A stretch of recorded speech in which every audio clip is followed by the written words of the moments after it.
du point de vue de l'infini, un début et une fin sont deux choses absolument indiscernables. L'explosion qui détruit un univers donne la vie à un second. Les dinosaures ont disparu à la seconde même où l'astéroïde qui les a exterminés a dévié de son orbite. Un homme mourant d'une blessure par balle était mort au moment même où la balle a été fabriquée. Ces événements, bien que séparés par des millions d'années, ont duré le même temps que le battement d'ailes d'un colibri du point de vue de l'infini. Et c'est à cause de cette façon de penser que l'univers tel que vous le connaissez a été détruit le jour où Thanos est né. La fin de toute chose est arrivée un mercredi.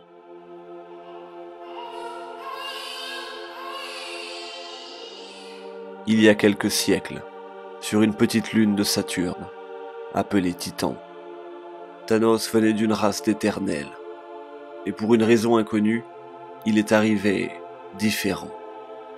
Ils l'ont appelé déviant, mutant. Ils ont dit que sa mère est devenue folle à l'instant où elle a posé ses yeux sur lui.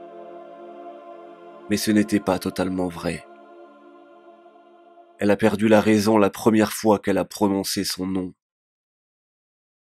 Thanos. Thanos n'était pas le nom qu'elle avait prévu. Pourtant, lorsqu'elle regarda au plus profond des yeux de l'enfant, c'est le mot qu'elle prononça.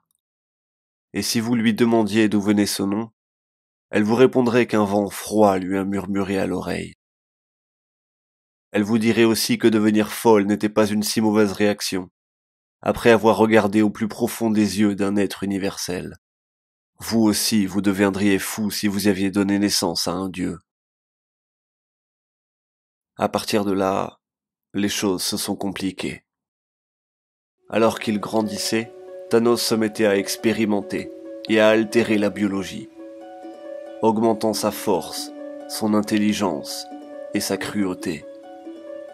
Les croisades infinies, les guerres d'annihilation, les prophéties et les conquêtes, des alliances, des trahisons, et la mort. La mort a toujours été là. Mais la mort n'est jamais venue pour Thanos. Et alors que les héros de la Terre se traînaient, vieux et faibles, autour de lui, Thanos devenait, lui, de plus en plus fort. Thanos a vécu. Thanos a espéré. Mais surtout...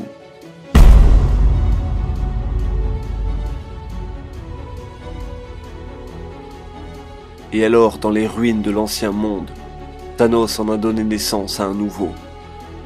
Avec les os de ses ennemis, il construisit un temple afin de vivre le reste de sa vie infinie dans le silence. Et voici comment il vit depuis des millions d'années maintenant. Seigneur du vide, roi de rien du tout, et seul. Et puis un jour, il y eut Thanos. Je me fous de savoir qui tu prétends être, mais sache que je ne me ferai attacher et manquer de respect par personne. Je ne t'ai pas amené ici pour te combattre, petit garçon. Alors tu n'aurais pas dû m'emmener ici, et je ne m'appelle pas petit garçon. Hey, hey! Toi, j'aimerais beaucoup vérifier si tu peux mourir. Malgré que notre jeune Thanos n'ait encore vu ne serait-ce qu'une fraction des horreurs et des gloires que le Thanos plus âgé, il reste quand même Thanos. Non, s'il te plaît. S'il te plaît? S'il te plaît, j'ai besoin de ton aide.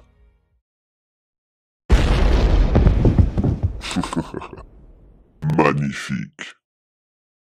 Qui es-tu? Tu portes ce visage et ce titre, mais le mot s'il vous plaît sort de ta bouche.